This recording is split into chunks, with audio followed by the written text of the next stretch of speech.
and we are in a FIDEC. Hit the DIDEC. Check us out. Put you in the tight zoom. Clear the room. We are here. Bam Bam. Kevin Love. Playoff basketball.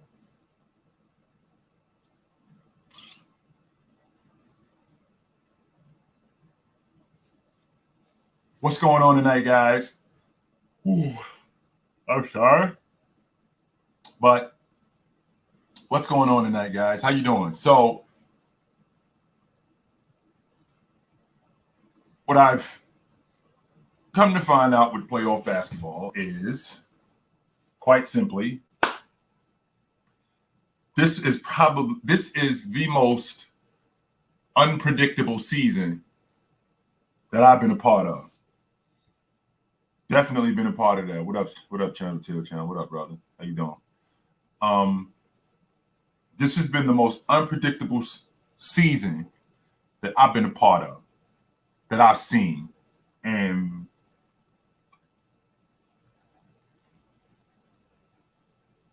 I'm having a difficult time with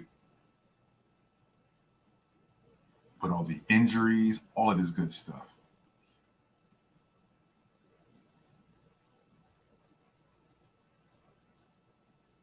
Excuse me for a second. I got a troll in my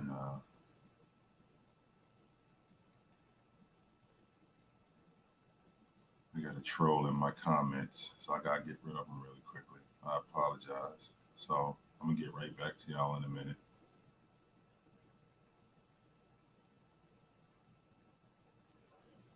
Anyway,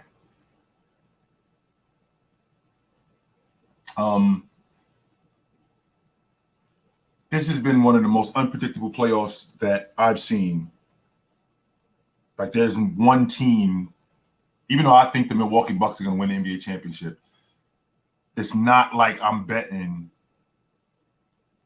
the rent check on them. You know, I'm not emptying my bank account and putting it on the Milwaukee Bucks like I would Shaq and Kobe, like I would the 96 Bulls, right? Like I would the 87 Lakers or the 2013 Heat. I'm not doing that. I'm not doing that with any team, because these guys are so unpredictable, man. They just are. They're so unpredictable when it comes to injuries, when it comes to guys underperforming. The majority of the time, the teams that you see in the playoffs, they've been there, and in the process of them being there, you know for a fact that I seen Steve Nash in the playoffs.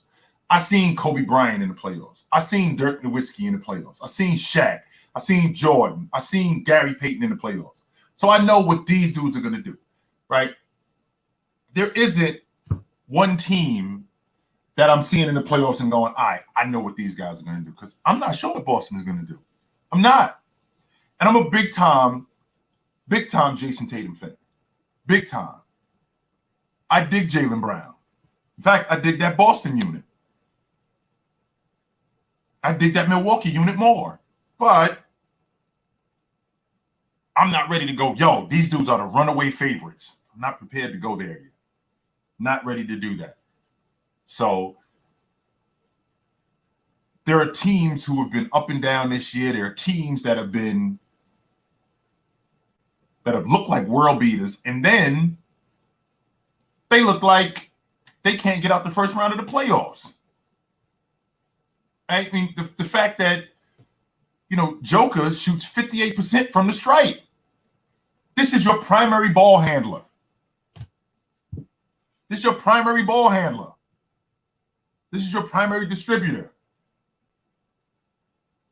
Shooting 58% from the stripe?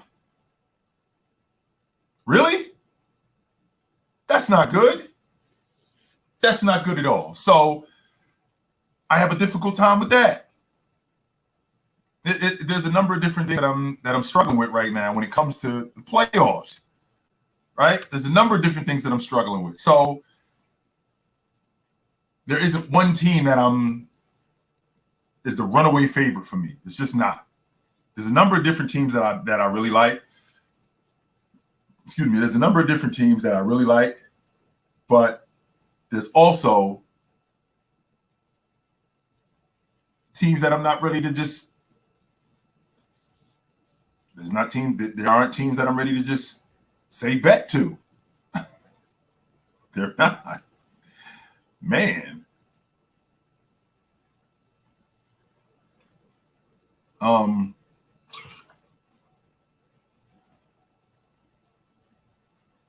When you're a championship unit, you definitely need some things to go your way. Contrary to popular belief, there are plenty of people who will say, stuff like, "Yo, we just better than everybody else." When in reality, no, you need some stuff to go your way, and the Golden State Warriors are a prime example of this. So what are the odds that getting into the playoffs, you're in a dogfight series with the Sacramento Kings and their best player breaks his finger? Like how lucky can you get, right? How lucky can you get when the best player on the other team, who has been giving you hell, by the way, breaks his finger? And he could be a scratch for the swing game, because I'm not sure if you guys noticed, but 80%, I think it's either 80 or close to 80% of the teams that win game 5 of the series win the series. So we're talking 4 out of almost every 5 teams that are in the series, right? We're talking about 4 at almost every 5 teams. If whoever wins game 5, more than likely is going to win the series. So for Sacramento's best player, primary ball handler, primary distributor, playmaker, offensively, is going to be out of the lineup, that throws a monkey wrench in everything they're doing, because they rely solely on him. Solely they rely on him. And because he's not available, that's throwing a monkey wrench in everything that they're doing. Everything. So I had that Sacramento series going 6. I didn't think that Sacramento did anything. I don't think Sacramento did anything that was over the top. All they did was protect their home floor. Golden State, they went back home, right? Golden State went back home and they protected their home floor. Now Sacramento has to go home and protect theirs. And it's a lot different protecting your home floor in game 1 and game 2 when the stakes aren't as high, right? When it's not as high as opposed to game 5, when the loser now is facing an elimination game and the home team is possibly facing an elimination game on the road, which they're not as good as Golden State. And a lot of people will tell me that, right? A lot of people will tell me that, well, Sacramento got the best record in the Western Conference. Sacramento got the best record in the Western Conference. I'm taking a team that wins 80% of their games at home over a team that wins 60% of their games on the road. That's me, in a nutshell. That's what I'm doing. I'm taking that team. And at some point, Golden State is going to have to win on the road. And I think tomorrow night is the day that they're going to have to do it, right? That tomorrow night they're going to have to do it. And we're going to find out. We are definitely going to find out. When I look at that Golden State team, they don't play nearly as fast on the road. They're not as efficient on the road. I want to say that it's ironic, but I can't. And the reason why I can't is because they're older, right? I can't say that they're the same group. Even though with Clay, Dre, and Steph in the lineup since the 14-15 season, this is a team that's been in. It's only 2 teams that play in June, and they've been one of them, right? There's only 2 teams that play in June, and they one of them. So, with that being said, right? With that being said, as long as those 3 dudes are together, until somebody bounces them, right? Until somebody bounces them, they are the team to beat in the Western Conference. I think Denver got the best shot at beating them, but I think they're the team to beat in the Western Conference. Of all the teams, I think they're the team to beat of all of them. So losing Fox is going to be huge. If they get this game tomorrow night, I think this series is over. I do not think that they go back to Sacramento for Game 7. I think this series is over, and I'm really interested to see what it is. I'm watching that. I want to be more invested in that Minnesota-Denver series because I want to be more invested in Denver. But as good as Anthony Edwards is, as good as Rudy has been playing in that series, because Rudy's been the rim protector that they've been looking for, the rebounder that they've been looking for. As good as he's been playing in the series, as good as Anthony Edwards has been playing in the series, the difference is, right? The difference with that is the rest of those dudes and their main guy, right? Their main guy, if I'm not mistaken, Cat gives them nothing. That last night, 4 points, 6 rebounds in the second half. 4 points, 6 rebounds in the second half. Right? That's it. Just so you guys know, for his career, right? For his career, in the playoffs, I believe he averages 5 points.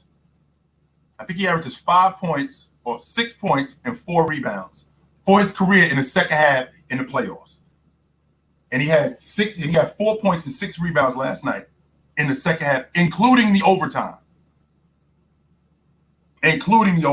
So with that being said, right? So with that being said, I can't bet on Minnesota simply because of who Cat is.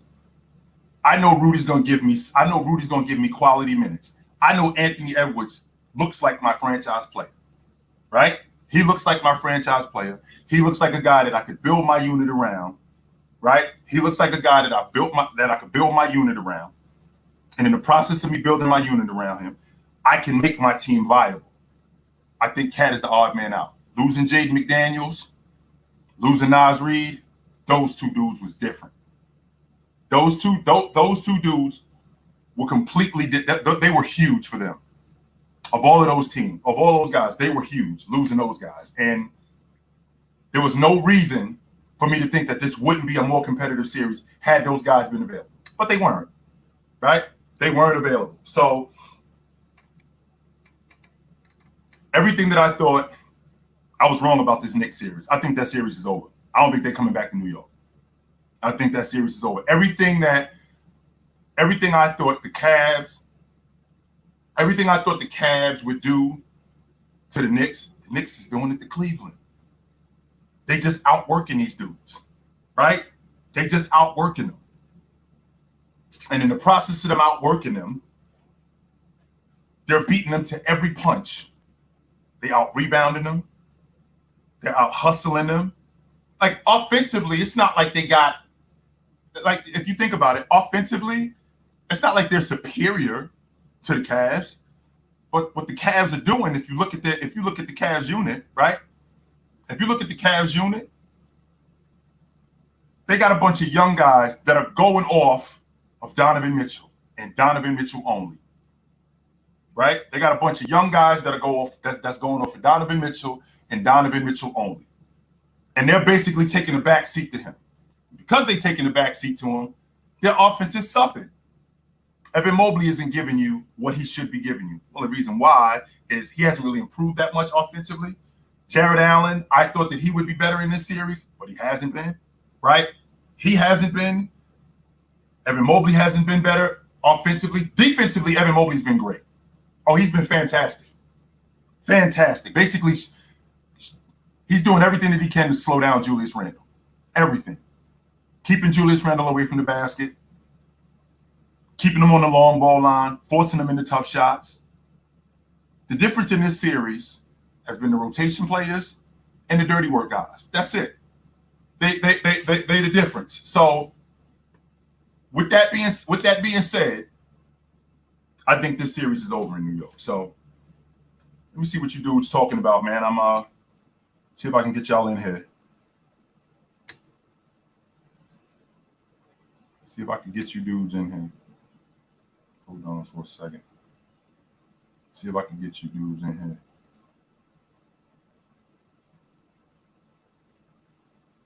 See if I can get y'all in here. Hey, this one dude that's in my chat, Mook, that's your name? My man, listen to me. I have nothing to say to you. Nothing. I have no respect for you. And I don't want, matter of fact, let's get this dude out of here right now. I don't want this dude around me because I swear to God, of all the people that I will not talk to, I will not talk to him. I will not. It's bad enough his takes are idiotic. That's bad enough.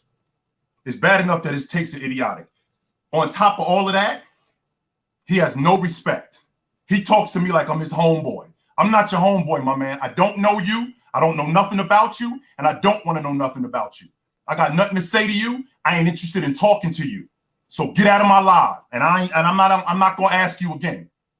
Get up out of here, my man. I'm not gonna ask you again. And I'm gonna be civil about it. I'm asking you civilly. Get up out of here.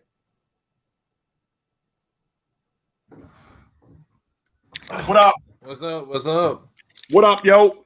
What up, Chilltown? How you doing? How you doing? Running good, brother. What's going on with you? Yeah, type shit. I actually want to explain something because the thing with the Warriors and how terrible they are on the road and compared to home, right?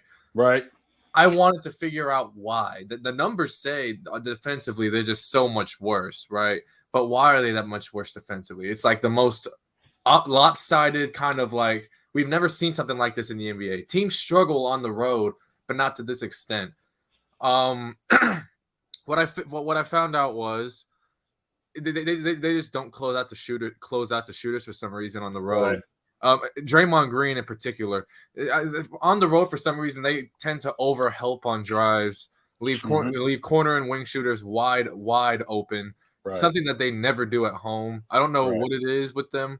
I haven't figured it out from a coaching standpoint because it seems like they run the same defensive sets generally. Of course, they don't run the exact same, but generally speaking, they tend to keep the same defensive scheme, but it just players are making terrible decisions on the road. I don't know if that's travel fatigue. I don't know if that's just maybe a higher anxiety. Maybe you're on the road, but I don't know what's going on with that team. Well, a lot of that is due to the inconsistencies. I mean, don't forget, this crew has been together for quite a while. Wiggins has been on the crew for years, right?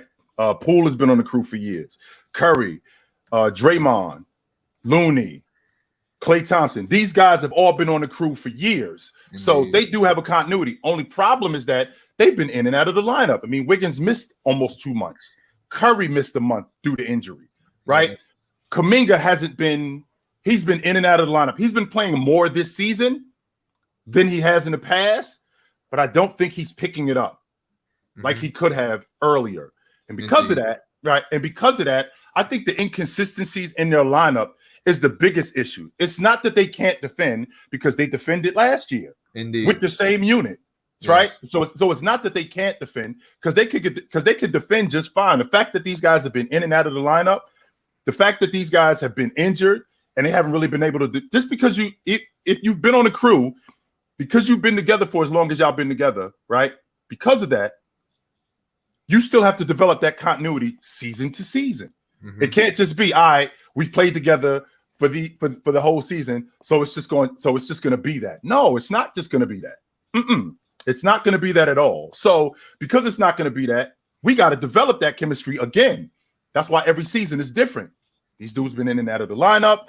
They haven't been able to develop that chemistry again like they had last year. Draymond has not just Draymond, but like I said, Klay Thompson been in and out of the lineup.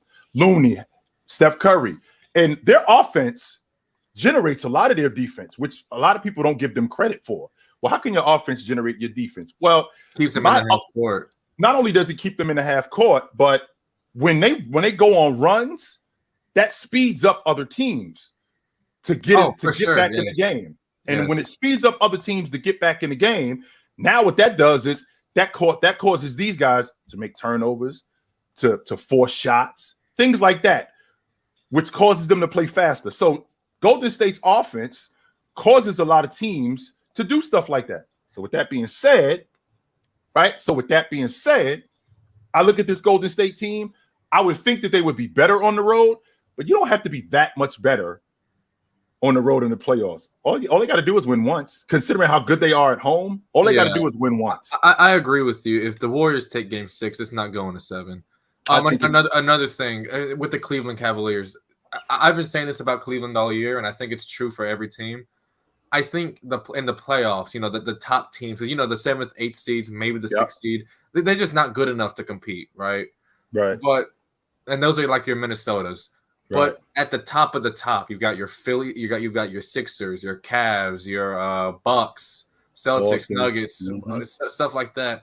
Right. And you're just looking at it, and the playoffs are going right, and you're starting to realize the holes in these teams. Cleveland doesn't have a guy that can consistently space out the floor for D. Mitch and Garland, as well as those two big guys in the middle. Isaac Okoro has been terrible, right? Right. And that's been a thing that it was a massive hole in their roster for a while, and it got overlooked headed into the playoffs by me as well, because we all underestimated the Knicks, right? Right. Another thing, the 76ers, oh man. Embiid, I don't know what it is with him. He just doesn't look healthy. He really doesn't. Not. He's not. Yeah. Like, I'm not sure how to judge Embiid, because Embiid's of course like one of the best centers in the game, right? But if he's just consistently gonna keep getting hurt in the playoffs, we're gonna have to use the same logic that we use with Kawhi Leonard for Embiid. Eventually, we're gonna have to start doing that. Yep. And honestly, if the Sixers don't make it past round 2, I think we should start doing that this year if it's because of Embiid's health, right? I'm surprised we haven't done it sooner, to be quite honest with you, because if you look at what has happened over the last just 2 seasons, here we are again. If this was January, he'd probably be out a month, maybe even 2 months with the sprained knee. He might be, if this was January, he'd probably be out till the All-Star break. This thing is way worse than what they're telling us. That's number one. Number two, he's broken down throughout the course of the season. Not only has he broken down throughout the course of the season and in the playoffs. I mean, what big man breaks his face? I can't remember Shaq breaking his face in the playoffs. Face. I've never seen a big man wear a mask. Getting his face broken. Come on, man. Not only that, I mean, the fact that Doc even had him in the game during that time. I mean, I think that was a stain on Doc. Yes. But when I think about Joel Embiid and I think about the Philadelphia 76ers, I still feel like they're going to go as far as he could take them. But I feel like with him, I feel the same way with Anthony Davis. The way that dude breaks down, I'm thinking to myself, I can't bet on him because I'm sure what's going to happen already happened. Yes. And it did. So last thing, it's about Minnesota. I've watched the entirety of the Nuggets Timberwolves series, not because I'm super invested to see if Minnesota's going to be able to win. I'm pulling for them, but it's not happening, especially at this point. Right. I wanted to see how Cat looked in the playoffs. I wanted to see how Edwards looked in the playoffs. Because Cat, he's been in the playoffs before, but it was only 2 series of sample size before this. Edwards was here last year, but again, a 1 series sample size. I wanted to see what they could do against not a challenged defensive team, but not a great defensive team, right? Right. And from Cat, I'm just really starting to see the weaknesses in Cat's game. He doesn't have a post up game whatsoever. I don't care. He can't even post up threes, right? Right. He's just he like I've seen Aaron Gordon just body him out on the perimeter, and Cat will flop and try to get a foul, and he'll end up turning the ball over or something. Cat's shot hasn't fallen down in the series. His playmaking ability, which I think is better than what he showed in the playoffs, hasn't showed up. But I love what I've seen from Edwards. I've seen from Edwards. But that game 4 from Minnesota was a disgrace. I mean, they were up by 12, with 2.5 minutes, and like. I don't know what they did, or I don't know what Coach Chris Finch told them, But that team, Minnesota, they just looked like they were like, okay, we've got this. We won. There's no need to run any offense here, right? There's no need to really try because, Denver, they're up 3-0. They're down 12. They're not going to try. Well, little did they know, Denver did try, and Minnesota just went on to run the ball out, dribble, and then pass it out for a 3. That they ran no offense. That's all they did, and it almost cost them their season. And I think that's astronomically bad. And it's a great representation of Minnesota's organization as a whole. It's ridiculous. I mean, if Joker makes those free throws, game's over. Oh yeah, game's over. I don't think Minnesota's going to score the next trip. Yeah, I don't think game's over. Score. I think if he makes those free throws, game's over. No question about that. You got a 12-point lead with 2 minutes. The game should be over. Yes, but with the floor leader and Mike Conley that they have, they should have been better, but they weren't. Yes, and it's indicative to what kind of crew they have. I would have thought that, like I said, with the kind of floor leader that they have in Mike Conley, I thought that they would have defended better at the long ball line at the end of the game. Mm-hmm. You would think that a team that's facing elimination wouldn't let their foot off the gas, and that's exactly what they did. That's just what they did. It was ridiculous. That's just what they did. That's why I think the series is over. I think the series is over in 5. I think they go to Denver. I think they get blown out. They're getting blown out. I think it's Wednesday. I think it's Wednesday that they play. Yeah. Either tomorrow or Wednesday. I think they get smoked in game 5. I don't think they lose. It's not. I think they get smoked. No question about that. So, all right, brother. Good to talk to you. Yep. Yo, Chill. What up? Yeah, man. I'm talking. So I was talking to my coach. I was asking him about Jason Kidd, how good he was. Chill. Swear to God, because I heard you speak about Jason Kidd many times. Chill. No joke. He said, "Quote: Picture Westbrook, way smarter, way better defender, way better passer." I said, "Oh." And Chill, he was saying how he got on the worst team in the league, made him go to the finals, and had Cam Martin looking good. And he was saying how he'll be easily a top 5 point guard. And Chill, this is the last thing he said, and I want to speak about where Westbrook ranked good top 10 point guards. He said if Jason Kidd was on the next team, he'll make RJ Barrett look way better than he is. Way better than what he is. The reason why he doesn't look like he does with Jalen Brunson. He shoot a lot of shots. That's number one. And he doesn't get RJ involved in the offense like he should. RJ Barrett is a great transition player, but he also is really good in the half court when he's in rhythm.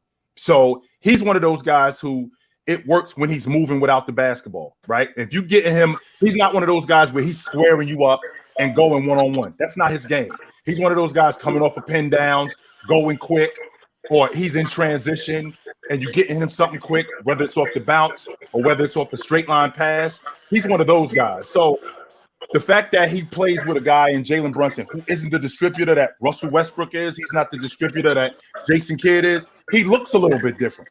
He looks way different. If he had a guy like Jason Kidd or a guy like Russell Westbrook that would get him involved in the offense like that, he would be way better, no doubt about that. But I said that about Jason Kidd. I said that. Yeah. I don't know if you heard me say that, but I said that Russell Westbrook. Yeah, I heard it. I said, "Wow, Chelsea the same." Mind you, I didn't tell him nothing you said. I wanted his honest. And then on he was. Cause I told him how Barrett go 4 trips off the ball. He said, "Jason Kidd, he's touching the ball every trip." And then this is my question to you, because we would name a point guard, and he said Westbrook was not a top 10 point guard, and we really named 10, Chill. So since you showed me his opinion, I want to see if you agree with him. So cut your hands out. He said first was Magic. We all know Stockton, Isaiah. He counted Curry. I know you don't count Curry, so it's up to you if you want to. Okay, so let's just put Curry. He said Chris Paul, Steve Nash, Jason Kidd himself, and this is what against you. He said Gary Payne's way better than Westbrook. I ain't gonna say way better, but I'll take Payton over Russ. Why you got Payne? Because I know like Payne, he was a defender, things like that. But why Payne better than? Because you seen both. Why you think Payne's better than Westbrook? I think he might be. You can make the argument he's the best two-way guard, both offensively and defensively. He might be the best two-way guard. The Jason Kidd? Yes.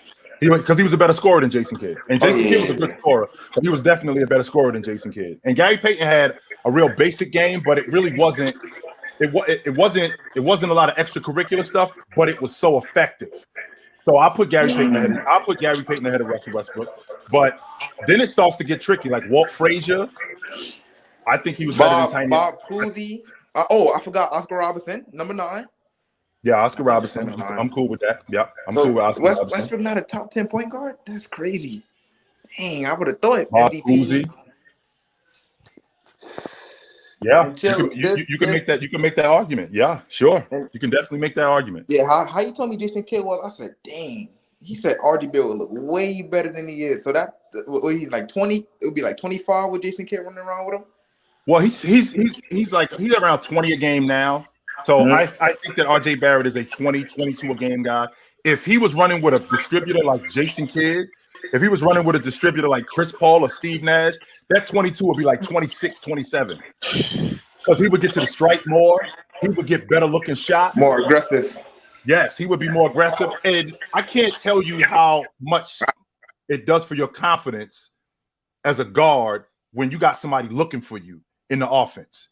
Like when you got somebody coming to you, that gets your confidence going. And I think a lot of people are really down on RJ Barrett. I'm a big RJ Barrett fan. No doubt about that. I'm a big RJ Barrett fan. You saying let Randall walk out the door? Until I was down to trade him. Yes. Until the Cavs, I don't think the problem is with the Cavs, and this is why I had the Knicks winning. I don't think Garland and Mitchell could play together. Let me explain to you why. And this is why I don't think Mitchell's a top 3 shooting guard, but I'm gonna get on that. Chill. You got 2 6-foot dudes running with each other. Chill. That first game with Mitchell, where Garland took 2 shots, Garland will bring the ball to court. Mitchell, give it to me. I don't think that's gonna work. It's not that they're getting off tough. I don't think them 2 dudes can just play off each other. That's why I think if Garland had Jaylen Brown, Devin Booker, oh man, they would have smoked the Knicks. I swear to God, they would have smoked the Knicks. Chill. You agree? No. I think the problem take Mitchell out, put Jaylen Brown and Devin Booker. I think they beat the Knicks easily because that's the better problem. fit. The problem that the Knicks having, the problem that Cleveland having is that they are deferring to Donovan Mitchell instead of looking for your own offense. Like Darius Garland will be aggressive from time to time, but for the majority of the game, they defer to Donovan Mitchell, which I understand why he's the better scorer on the crew. Well, he's the best player. I got to look for my offense too, because he can't score all the points. I got to look for my offense too. And if I'm looking for my offense, I'm putting more pressure on the defense than if he's just looking for his offense. I'm just out here. I'm a cone. I ain't really doing nothing. So you think they can play together?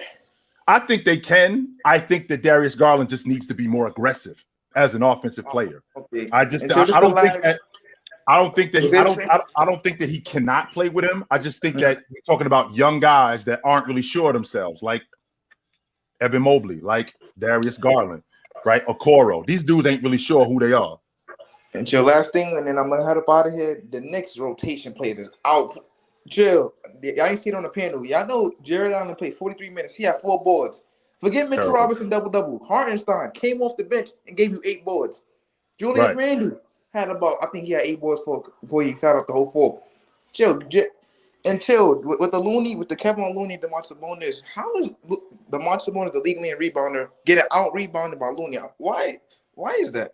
When that's my only job. It's a difference between a guy who can rebound and has to score too, as opposed to a dude who. Oh, that's my only job. Just grab the ball. That's all I gotta do is get on the backboard. That's it. Like that's why Dennis Rodman was as effective as he was, right? That's why guys like Michael Cage were as effective as they were, because all I gotta do is rebound. I don't have to worry about scoring. Like he got to worry about scoring also. So that takes a lot of pressure. So that puts a lot of pressure on him to just rebound also. So I don't understand why Mike Brown doesn't leave Sabonis on the floor longer. That's what I'm trying to make sense of. Because when they get bigger, when they go big, I mean, when the Warriors go small, I think that's a great time for Sabonis to just basically beat up on their small guys, especially when they go zone. Especially when they go zone, it would just work better. I heard you say the Nuggets got to go to finals. Chill. You said this months ago. The Nuggets got to voice Phoenix, and it looks like they have it. So it's going to be a Nuggets and Phoenix. Just let me know your thoughts on this, and then I'm gonna head up. Did I say that they got to avoid Phoenix? Because I'm not sure. No, you didn't say avoid. You just said you didn't like that matchup for Denver in a way. But I'm looking at it now because Denver looks like a much better team than they were 2 months ago. Mm-hmm. Yeah, they look like a much better team. I don't mind that matchup. I don't mind that matchup with the Phoenix Suns at all. You got winning. I got the Golden State Warriors as the team to beat in the West, and I got Denver as the team to challenge them. They're the only team that I see that could challenge them in the West. I don't see nobody else. Okay. I don't. All right, Joe, good speaking to you. All right, brother. You know where to find me at.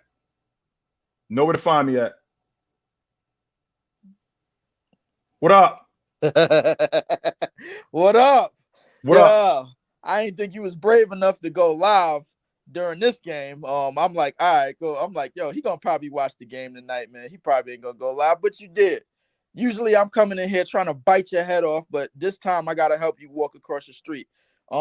Thursday night, I had to think about it. Biting my head off unsuccessfully. Biting your head off unsuccessfully. All right, yeah. So you say, So you say. That's what it unsuccessfully. Unsuccessfully trying to serve me. So you say. So you say. Brother Chill. Yeah. So you say. I had to think about what you were saying the other night because no disrespect to what was it? Alvin Robinson and Sidney Moncrief. Just real quick before I get into the playoff situation. No disrespect to Alvin Robinson and Sidney Moncrief. Between those two, you got 3 Defensive Player of the Year awards. Between those 3, and you had Joe and Joe Dumars. The reason why I said Tony Allen was top 5. Here's the reason why. You are real big on your game traveling. You real big on that. So my thing is with Tony Allen playing defense during that time, where this is post hand check era. This is post move the defender. This is like post on unnecessary contact. All of that. He played in Boston. If you remember, in them Boston years, his assignment when he came in the game was LeBron, who was an MVP in 08-09. Then when he got to Memphis, his assignment was Kevin Durant, who was ascending as one of the top scorers in the league. Now, no disrespect. Ginobili too. When they played against San Antonio, he was their stopper. He was their stopper on the wing. Right. Now, whoever the other team best player was, he was their stopper.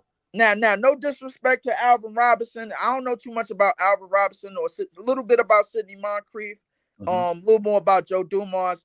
I highly doubt you could put them on Kevin Durant and LeBron James. So that's one of the reasons why I had him top 5. That's just mine. I mean, you got yours, man. We just gonna leave it at that. But getting to the playoffs, this Knicks series, man. Yo, man, listen.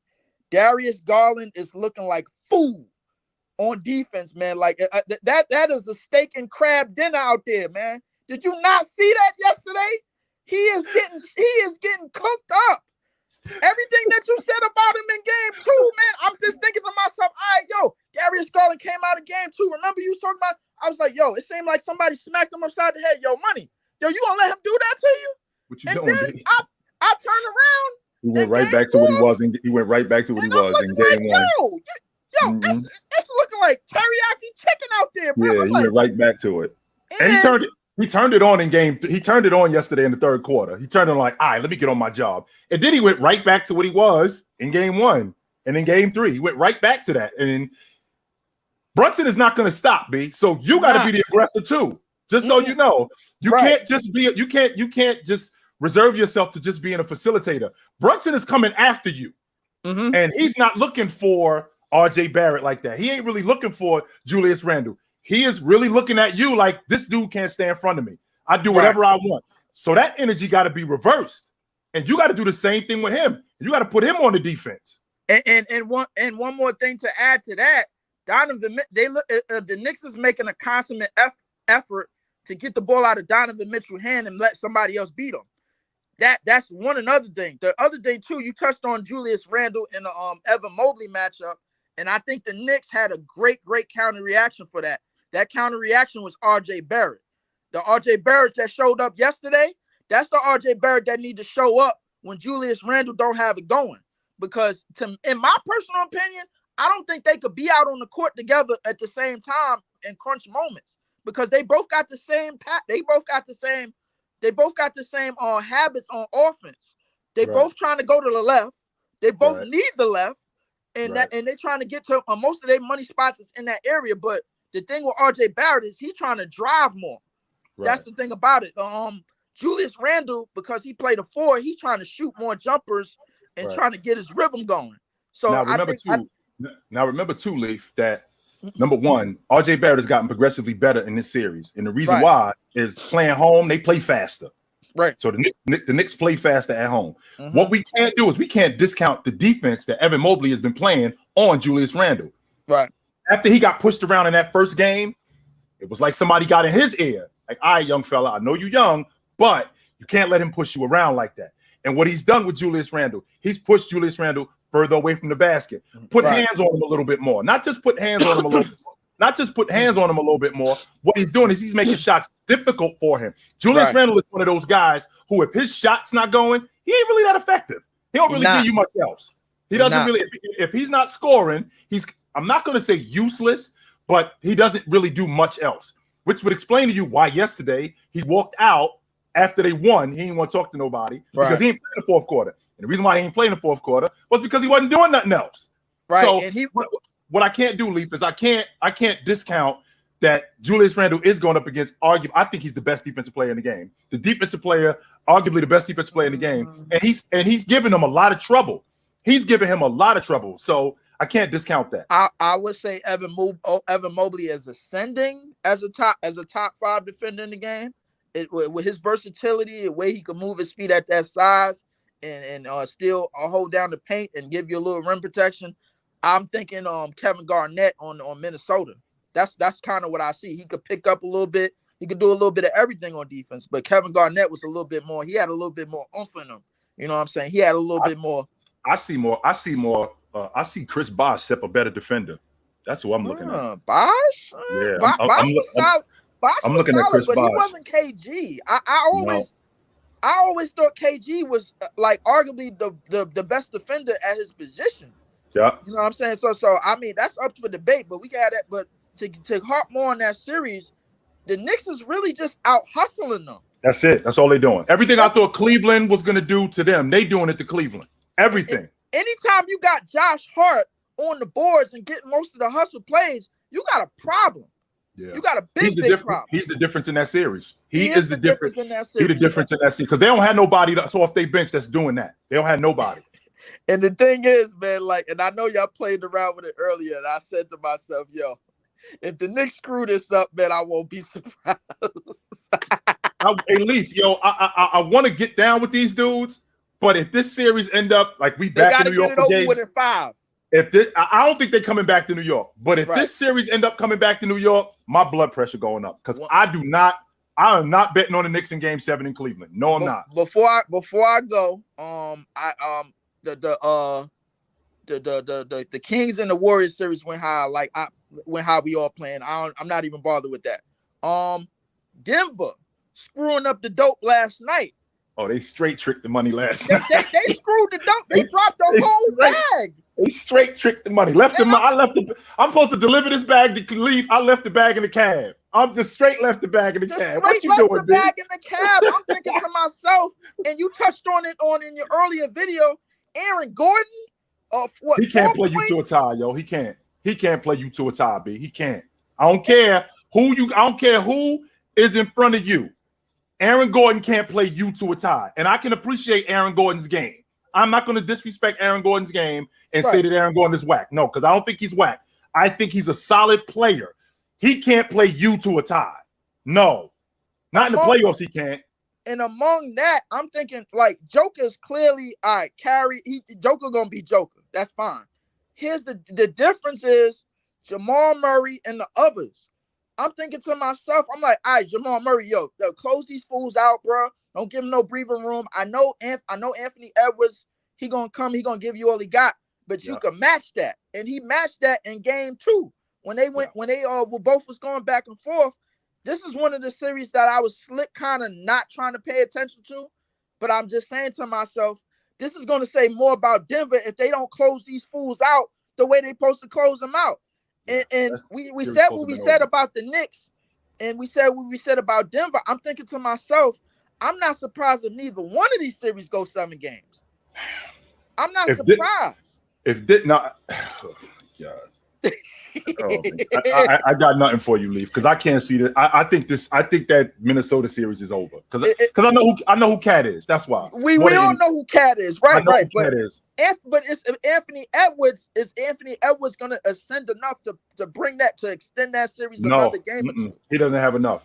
And what he's going to do is he's going to give you what you saw, but that's just not enough for that Denver unit. That's not enough. And Sacramento and Warriors. You had the Warriors. Remember, I had the Kings, man. we would have been talking about Steph. We would have been talking about Steph today had they won that game. We all would have been pointing like, yo, Steph. He pulled the C-Web yesterday. He almost left the bag in the backseat of the cab. He almost blew the door. Yeah, he definitely almost left the bag. We would have been talking about him on that show. It would have been an hour-long segment. Yes, and it would have been, and you know I would have came to. You know. I can't say nothing about that, Leaf, y'all. I would have been bruising people in the ribs, man. Oh my God! I'm gonna get back and watch this game, man. Yo, all right, yo, you know where to find me at. I'm watching him right here. I'm watching it. Good one, all right, man. Yo. Yeah. I'm a holler. Yeah, that's good stuff right there. Christopher D asks me, let's see here. Christopher D asks me, Walker Kessler or Evan Mobley? Evan Mobley. I think offensively, he's better. I think defensively, he's better. And I think he has a better upside overall. When I think about Walker Kessler's game, he looks limited to me offensively. Defensively, he looks like sky's the limit. But offensively, he looks limited. Like Evan Mobley looked like he could be a 22, 23, and 12 guy. He could be like his best Evan Mobley best season. He looked like he could possibly be a 25 and 12 guy. His best seasons. I can't say that about Walker Kessler. I will not go that far to say that about Walker Kessler. Now, this series right here between the Miami Heat and Milwaukee, just so you guys know, if you think Jimmy Butler is just going to roll over just because Giannis is back, that's not happening, right? That's not going to happen. Just because he's here does not mean that I'm going to change my game, because I'm not changing my game. No, I'm not changing who I am. Absolutely not. Jimmy Butler is with all the drama, all of it. And if you watch Jimmy Butler's game, there's nothing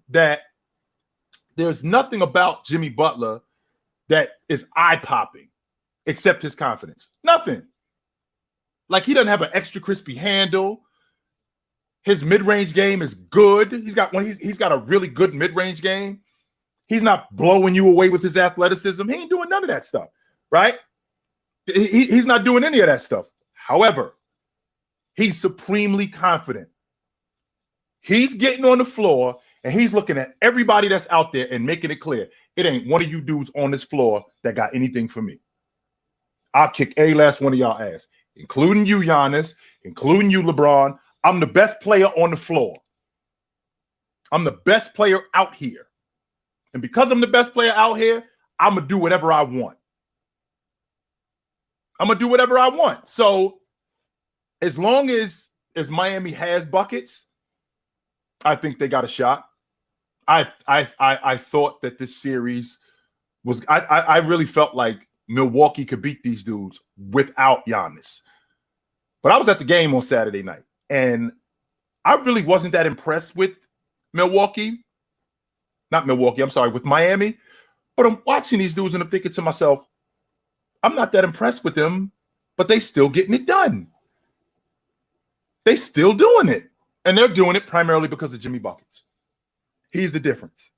So to answer your question, Andrew G., come on back, my man. You straight. You good. Come on back. I've been trying to tell you. Now, here's the thing now, Andrew. This is the thing that you need to understand. And I'm not going to say this to you again. This is the thing that you need to understand. Either you in or you out. You're not going to do this 1 foot in, 1 foot out logic with me. Nah. Either you in or you out. And if you out, stay out. But if you in, you got to stay in. And you got to stay in through all of it. That's what happens when you're dealing with a great player that's going through growing pains of becoming great. So when it comes to Jason Tatum, either you in or you out, my man. And if you out, stay out. That's all I'm asking. If you in, because I got no problem letting you back in, but I'm telling you right now, if I'm letting you back in and you go back out, I'm out. I ain't dealing with you no more. So again, if you in, you in. Yo. What up? What's up, OG? What's the word? How you feeling? Ain't nothing, brother. Ain't nothing. I'm saying watch the game. I seen you on live. You know I had to drop a like. Yep. I'm gonna support you, my boy. So I was watching the game. I've been in and out because my daughter's birthday just passed. So I've been. Oh, happy birthday! How old is she? My little one just turned 7, and then my birthday this Friday. I'm gonna be 30. All right, life coming fast, man, real fast. I'm telling you, my man. Before you know it, she's gonna be graduating high school. Man, I was at my daughter's college graduation. This is in 2019, and I said to her mother, looking at her mother, I'm like, "Yo, wasn't we just at the hospital last night?" I'm 100% confident we was just at the hospital last night. I can remember it like it was just yesterday. So before you know it, my man, it's gonna be like that.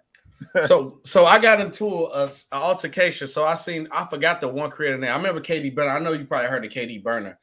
So it was the one dude made it. I know you probably seen the video because it got a couple nice little views to it on TikTok. He was like, yeah, this version of the Knicks versus the Cavs is good old garbage basketball. But he was trying to say grit and grime, and I got mad. I said, why did you have to use the term garbage basketball? And I said, this is a perfect example that this generation can't appreciate basketball unless it's offense. Because I said, honestly, the two best series, if you consistently watch, I have been running around, but I keep my phone on me in the game, watching the game when I could.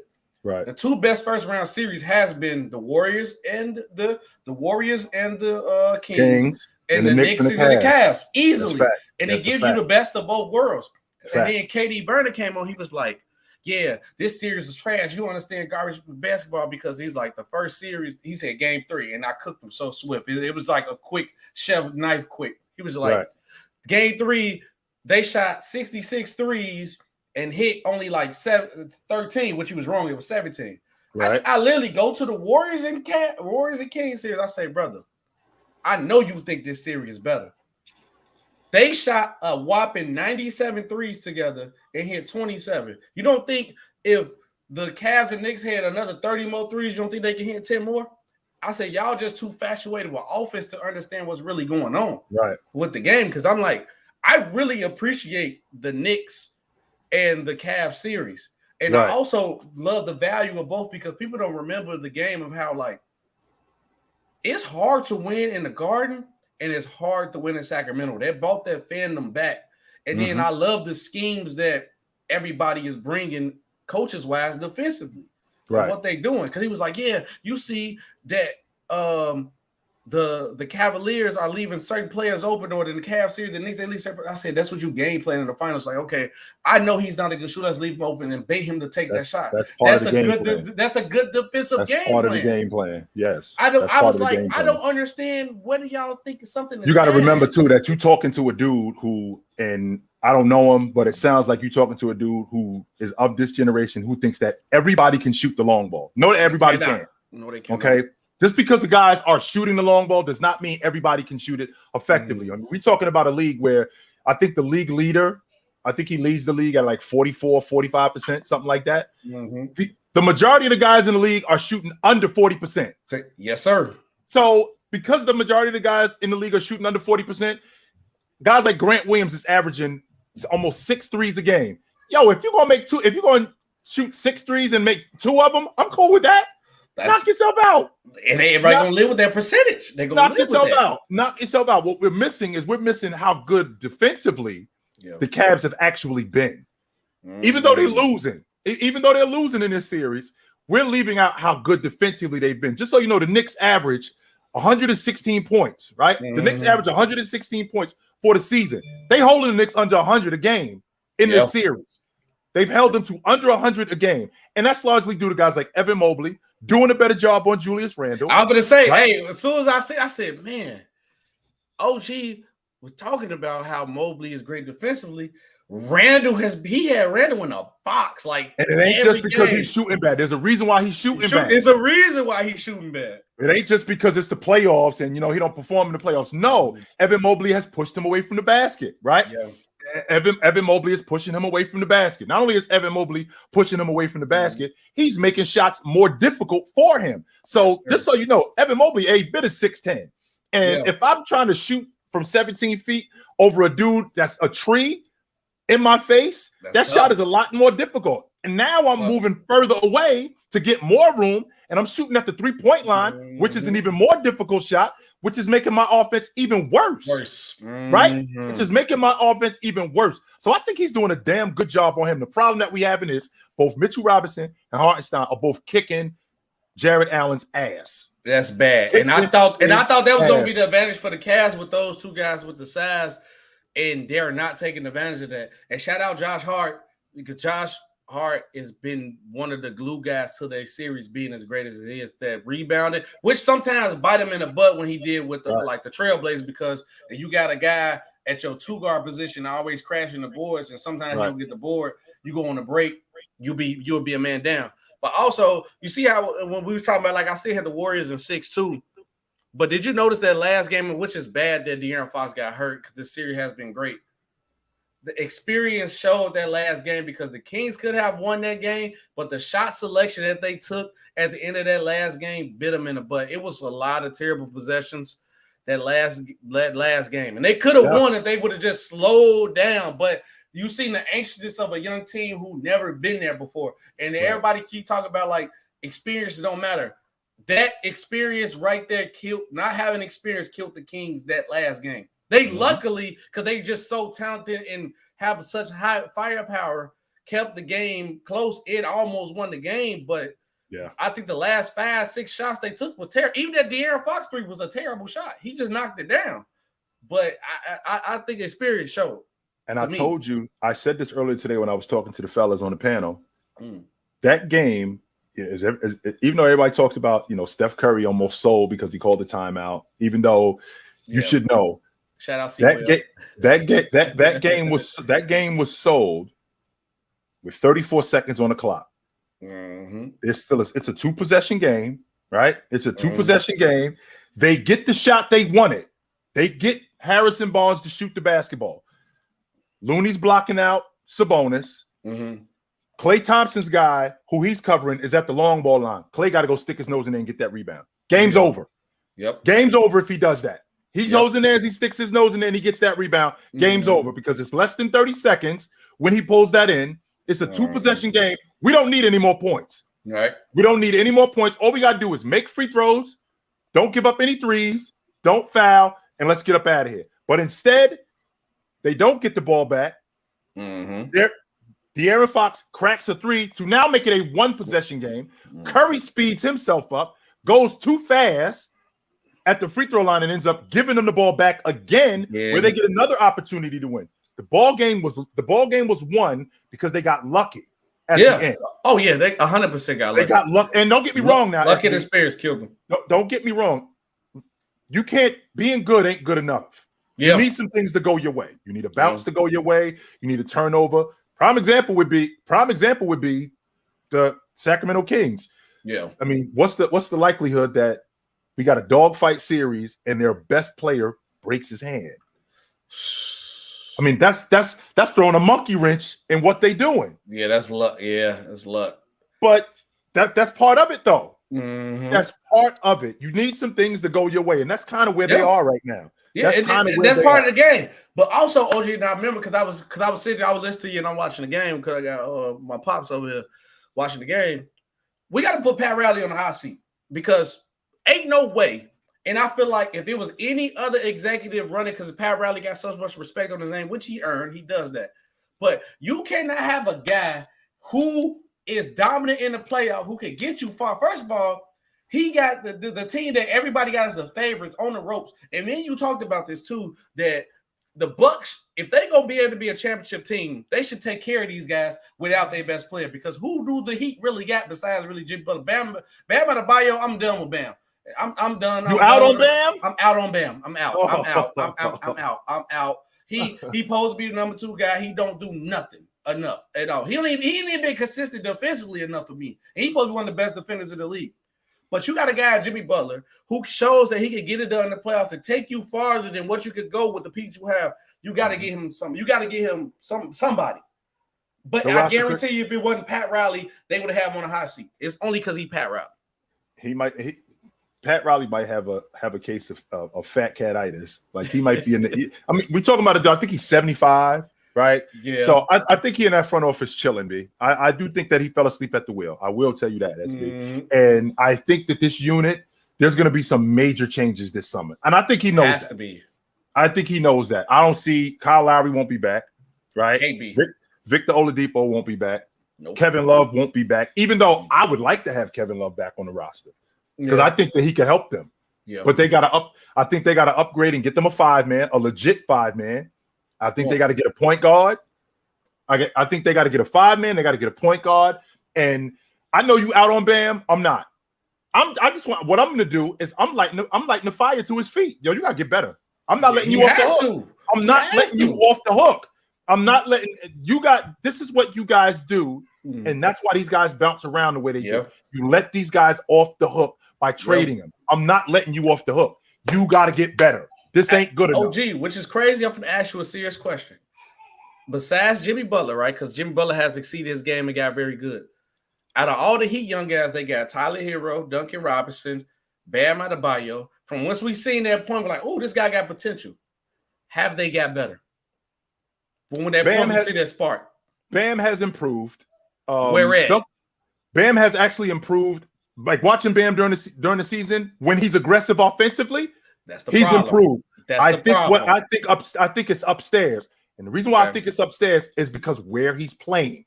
Yeah. I don't think Bam is so. What it basically is, it's like a football player. You got this dude playing a wideout. He should be a tight end. He'll be much better playing. He'd be much better playing the tight end than he would be playing on the edge. Wow. He'd be much better playing, and I think that Bam would be much better playing at the 4. He could be more aggressive. You can run more stuff for him. Yeah.